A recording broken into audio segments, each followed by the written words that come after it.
Bonsoir à tout le monde, bienvenue à notre rencontre hebdomadaire, bienvenue à cette rencontre avec Pasteur Marie-Noël. Comme j'aime si bien le dire, notre opportunité de parler des choses du royaume.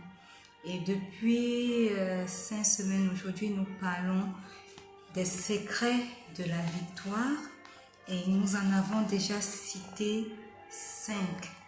Alléluia. Nous avons parlé du premier secret de la victoire qui était le secret du serviteur, des serviteurs dans le temple. Nous avons parlé du deuxième secret qui était le secret du petit livre. Le troisième qui était le secret de sois fidèle jusqu'à la mort. Le quatrième qui était le secret de lire, entendre et de garder. Et enfin, le cinquième qui était l'esprit, le secret de l'esprit de révélation. Et aujourd'hui, je suis très heureuse de vous introduire notre 6e secret de victoire qui est le secret dans le sacrifice. Père Céleste, nous te rendons grâce pour cette rencontre de ce soir. Nous te disons merci parce que tu l'as rendu possible. Merci pour tes bienfaits. Merci parce que tu es assis sur ton trône. Et parce que tu es assis sur ton trône, oh Dieu, tout va bien. Reçois toute la louange qui t'est due. Reçois toute l'adoration qui t'est due au nom puissant de Jésus. Saint-Esprit, toi qui es l'alpha, toi qui es l'oméga, nous t'invitons à prendre le total contrôle de cette rencontre. Prends le total contrôle de ta servante que je suis. Prends le total contrôle de toutes les personnes qui sont connectées ou qui écoutent cette exhortation en repli au nom puissant de Jésus. Manifeste-toi dans chacune de nos vies puissamment et fais que ce message ne sorte pas sans avoir apporté l'effet, sans avoir accompli son objectif dans chacune de nos vies au nom puissant de Jésus. Amen. Bienvenue une fois de plus à cette rencontre, contente de vous retrouver. Et comme je l'ai dit, aujourd'hui nous allons parler du secret dans le sacrifice. Et nous allons lire dans Apocalypse le chapitre 5 du verset 11 au verset 12. J'espère que vous vous êtes rendu compte que depuis que nous parlons des secrets de victoire, nous sommes beaucoup focalisés dans le livre d'Apocalypse. Et je vous ai dit par ailleurs que l'Apocalypse parle des choses cachées, des choses que physiquement nous ne voyons pas, mais qui se passent réellement dans le monde spirituel, ou alors des choses que le Seigneur a révélées depuis longtemps pour les générations à venir. Et donc, Apocalypse 5, du verset 11 au verset 12, il est écrit « Je regardais et j'entendis la voix de beaucoup d'anges autour du trône et des êtres vivants et des vieillards. Et leur nombre était des myriades de myriades et des milliers de milliers. Ils disaient d'une voix forte « L'agneau qui a été immolé est digne de recevoir la puissance, la richesse, la sagesse, la force, l'honneur, la gloire et la louange. Amen. » Alléluia. Bien-aimés, c'est quoi le secret dans le sacrifice? La première chose que j'aimerais qu'on comprenne ici, c'est que le Seigneur Jésus s'est sacrifié pour nous. Et à cause de son sacrifice sur la croix, il a reçu un rang au-dessus de tout autre rang. Il a reçu la puissance, la richesse, la sagesse, la force, l'honneur, la gloire et la louange. La clé qui apporte donc ces richesses fantastiques que nous recherchons tant dans ce monde, selon la volonté de Dieu, se trouve dans le sacrifice. Alléluia. Lorsque nous rejetons les sacrifices que Dieu nous demande de faire ou les sacrifices que Dieu nous a destinés, alors nous éloignons de nous ces merveilleuses bénédictions que nous venons de citer. Amen. C'est pourquoi il est important, bien-aimés, que si nous nous appelons chrétiens, nous sachons que la chrétienté n'est pas simplement aller à l'église chaque dimanche, écouter des sermons. La chrétienté est au-delà de cela. La chrétienté signifie simplement porter sa croix et suivre Jésus. Amen. C'est pourquoi on parle de cette croix merveilleuse qu'est la croix de Jésus. Alléluia. Et malheureusement, aujourd'hui, beaucoup de personnes dans nos églises ont rejeté la croix. Ils ont rejeté le sacrifice que Dieu les appelle à faire. Et par la même occasion, sans s'en rendre compte, ils ont rejeté les bénédictions liées au sacrifice de la croix. Alléluia.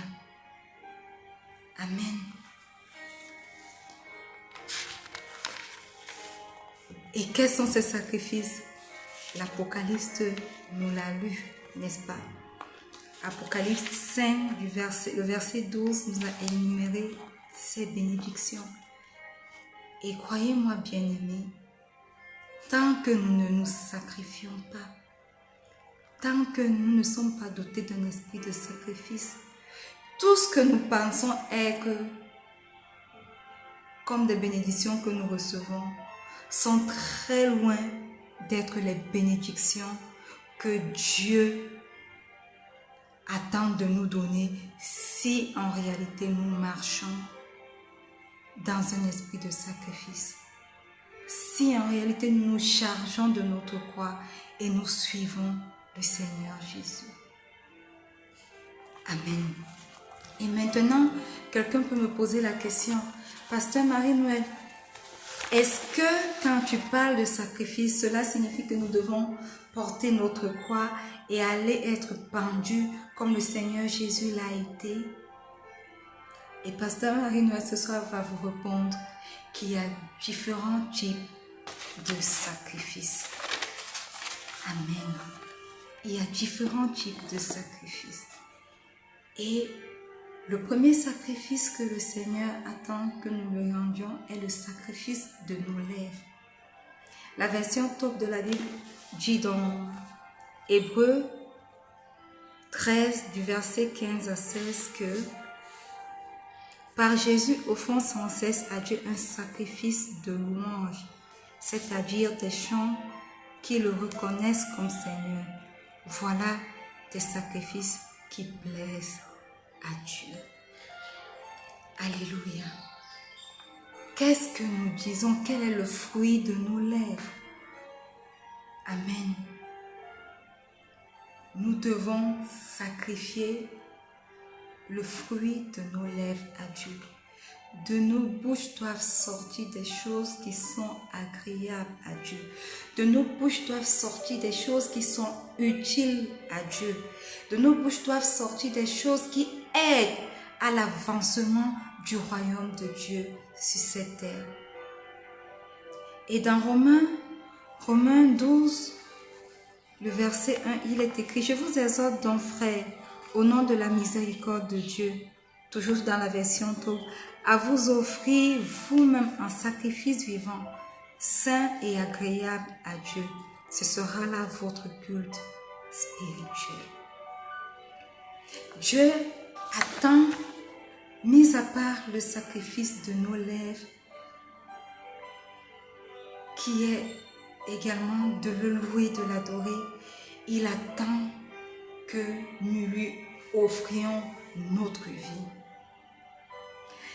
En offrant notre vie, cela signifie que nous lui offrions tout notre être, toute notre vie, notre temps, nos ambitions, nos biens, nos oreilles, nos yeux, nos cheveux, même notre sexualité. Le Seigneur s'attend à ce que nous lui offrions tout, aussi bien que notre esprit, nos émotions, nos attitudes. La description que Paul fait du sacrifice vivant nous rappelle également que nous devons continuer à offrir notre vie en sacrifice à Dieu, en offrant toute notre vie, en lui offrant toute notre vie, durant notre vie sur cette terre. Alléluia. En fait, il s'agit de nous abandonner totalement à Dieu, d'abandonner à Dieu toutes nos possessions, de nous abandonner à lui corps, âme et esprit, de lui abandonner nos travails que nous chérissons, de lui abandonner nos foyers que nous chérissons, nos enfants que nous chérissons, de l'impliquer dans chaque aspect de nos vies. Pendant que nous sommes dans la tristesse, nous devons l'impliquer. Pendant que nous sommes dans la joie, dans le bonheur, nous devons l'impliquer.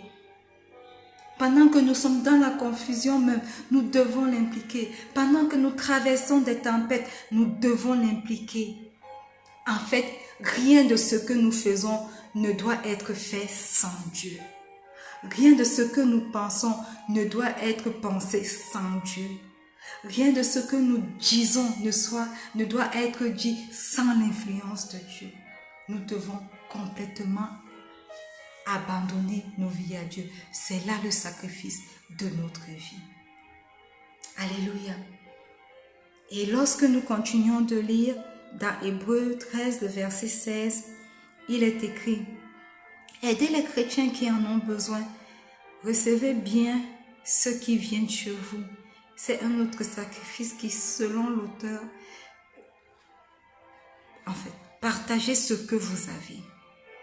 Là, il s'agit du sacrifice de nos biens, du sacrifice de notre trésor. L'apôtre Paul nous encourage à sacrifier, au sacrifice de la générosité en contribuant aux besoins des autres. Alléluia. Si nous pouvons un temps soit peu penser que ce que nous avons nous vient de Dieu, alors il sera plus facile pour nous de devenir généreux. La plupart du temps, nous pensons que ce que nous avons, les richesses que nous accumulons, nous emmagasinons dans ce monde, nous viennent parce que nous sommes des travailleurs, nous travaillons dur, parce que nous le méritons. Oh non. Tout ce que nous avons sur cette terre appartient à Dieu et nous est donné par Dieu. Alors, il est temps que nous puissions commencer également à sacrifier ce que nous avons, à partager avec les autres. Alléluia. Nous pouvons même aller plus loin en nous donnant avec générosité à nos ennemis. Romains 12, 20 dit: si ton ennemi a faim, donne-lui à manger. S'il a soif, donne-lui à boire. Alors si tu fais cela, c'est comme si tu mettais des charbons brûlants sur sa tête. Alléluia. Et encore, un dernier sacrifice que le Seigneur attend de nous, c'est le sacrifice de notre amour. Amen. Alléluia. Le sacrifice de notre amour. Dans Romains 12, le verset 2, il est écrit, je lis à partir de la version top, qui est un peu différente de la version Liseron qu'on a l'habitude de lire. Il est écrit: ne suivez pas les coutumes du monde où nous vivons, mais laissez Dieu vous transformer en vous donnant une intelligence nouvelle. 8 secondes dit: par le renouvellement de votre intelligence. Alléluia. Amen. Le Seigneur nous demande d'une manière ou d'une autre d'abandonner les mauvaises choses de notre vie. Il nous demande d'abandonner, de sacrifier ces choses qui nous tiennent à cœur et de les sacrifier aux dépens de lui. Et si nous sommes capables de sacrifier ces choses qui nous tiennent à cœur, de sacrifier ce travail qui a pris la première place dans nos vies au détriment de Dieu, de sacrifier ce mari que Dieu lui-même nous a donné et qui s'est érigé en Dieu dans nos vies, de sacrifier ces enfants que nous avons passé beaucoup de temps à prier pour avoir et qui sont devenus la priorité de nos vies. Si nous réussissons à sacrifier ces choses de nos vies qui ont pris la première place, alors l'amour de Dieu viendra à nous pour nous transformer complètement. L'amour sacrificiel nous permet d'aimer complètement Dieu, de l'aimer sincèrement, de tout notre cœur, de toute notre force, de toute notre pensée, sans rien retenir. L'amour sacrificiel nous permet d'aimer Dieu pour ce qu'il est, pas pour ce qu'il va nous donner, pas pour ce que nous allons recevoir lorsque nous demeurons en lui, mais de l'aimer parce qu'il est Dieu, parce qu'il est vrai et parce qu'il est digne de recevoir notre amour. Alléluia. Amen. Et voyez-vous, l'agneau immolé, le Seigneur Jésus nous a démontré tous ces différents sacrifices en donnant sa vie sur la croix pour nous. Voilà pourquoi il est écrit qu'il est digne de recevoir la puissance. Voilà pourquoi il est écrit qu'il est digne de recevoir la richesse. Voilà pourquoi il est écrit qu'il est digne de recevoir force, honneur, gloire et louange. Amen. Alléluia.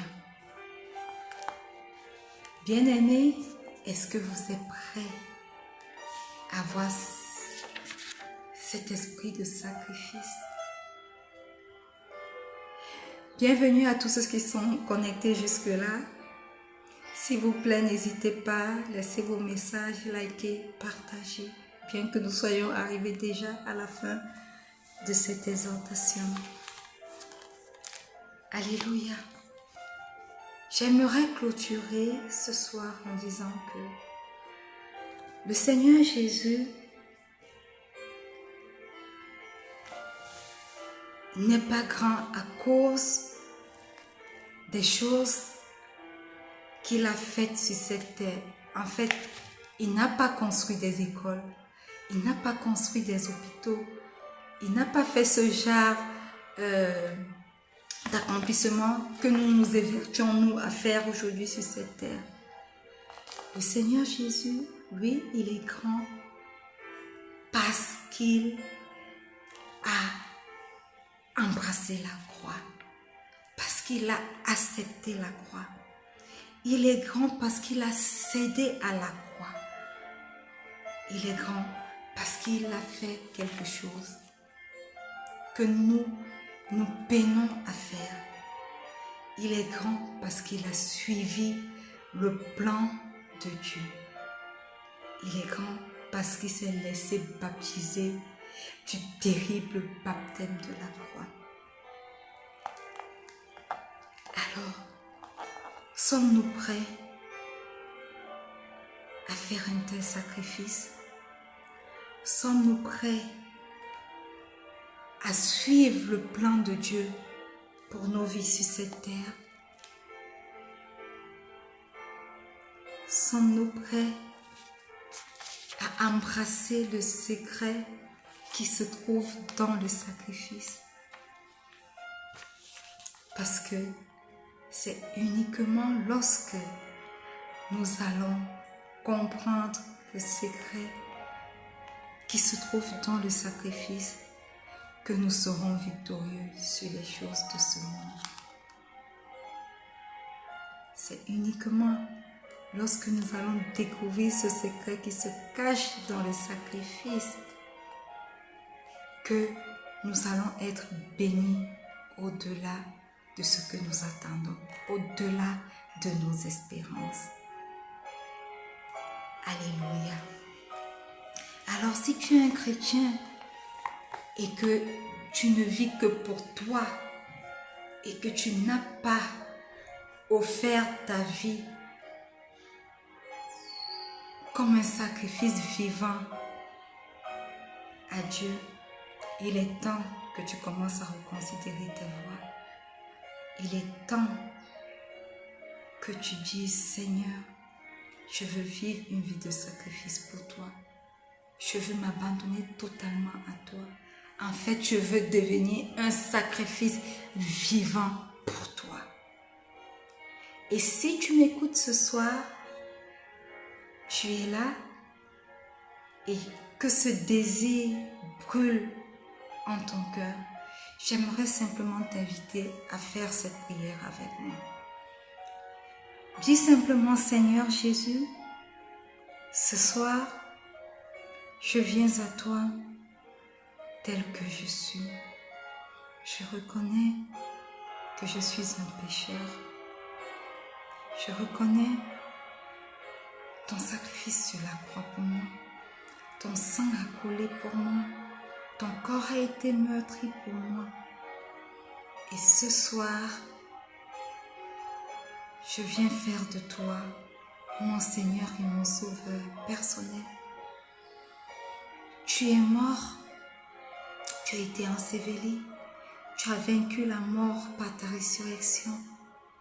Alors Christ ressuscité ce soir, c'est toi que je couronne dans ma vie comme Seigneur et Sauveur personnel. Viens et demeure en moi. Et parce que tu demeures en moi, établis-toi sur toutes les parties de mon corps. Entre dans mes cheveux, dans mes yeux, dans ma bouche afin que je puisse te les offrir comme un sacrifice vivant. Dans mes pensées, dans mes membres, dans les cellules de mon corps. Seigneur Jésus, Christ ressuscité, viens et demeure dans chaque partie de mon corps. Écris mon nom dans le livre de vie afin qu'un jour je sois au paradis avec toi. Saint-Esprit,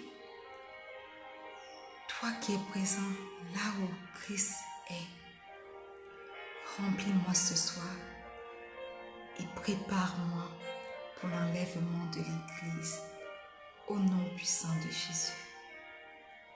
Amen.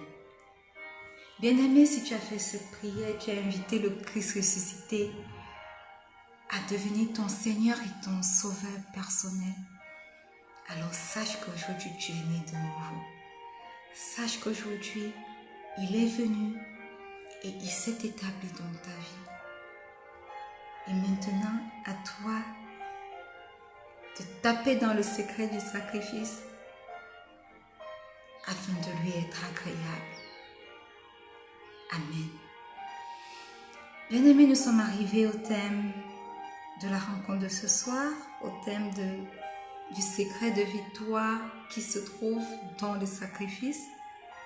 J'espère que cela vous a béni. Quelle que soit la plateforme où vous nous suivez en ce moment, sachez que le message de ce soir repasse en différé, en replay, le lundi à 19h00 UTC+1 sur Facebook à mon profil Sosomunga Marie-Noël, dans le groupe et sur la page Facebook Rencontre avec Pasteur Marie-Noël, mais également sur Twitter à Marie-Noël Soso Munga, sur Instagram à Marie-Noël Soso et sur YouTube sur ma page Soso Munga Marie-Noël. Alléluia. Donc, n'hésitez pas à cliquer sur la cloche de notification pour que vous soyez notifiés chaque fois que nous sommes en direct. N'hésitez pas à aller réécouter les messages que nous avons déjà, les exhortations qui y sont postées. Souvenez-vous que nous avons dit dans le secret de lire, entendre et garder que nous devons pas écouter une seule fois, mais nous devons écouter et encore réécouter pour que ce que nous écoutons s'imprègne dans nos vies et fasse partie de nous. Alléluia. Et la parole de Dieu est faite pour être écoutée, réécoutée et encore réécoutée. Nous ne devons pas nous lasser de le faire. Et comme je l'ai dit toujours avant, à chaque fois que nous voulons clôturer, n'oubliez pas, il est important que vous nourrissiez votre être spirituel à travers la parole de Dieu. C'est bien d'écouter Pasteur Marie-Noël, c'est bien d'écouter tous les autres pasteurs, mais vous devez vous nourrir vous-même spirituellement à travers la lecture de la parole de Dieu et sa méditation tous les jours. Créez du temps pour méditer et lire la parole de Dieu. Créez du temps pour avoir une rencontre personnelle avec votre Père à travers les temps de prière et aussi communier avec les frères dans vos différentes assemblées.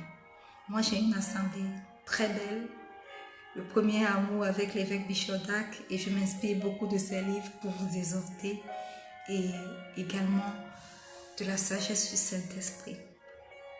Alléluia. Amen. Et je ne clôturerai pas sans avoir lu un verset qui vous accompagnera jusqu'à notre prochaine rencontre pour vous bénir. Et la bénédiction de ce soir est tirée dans le livre de Psaume 31, le verset 20. Il est écrit: « Oh, combien ta bonté est grande! Tu la tiens en réserve pour ceux qui te craignent. Tu la témoignes à ceux qui cherchent refuge en toi face aux hommes. » Alors, faites quelque chose, étendez vos mains vers moi, tandis que j'étends mes mains vers vous.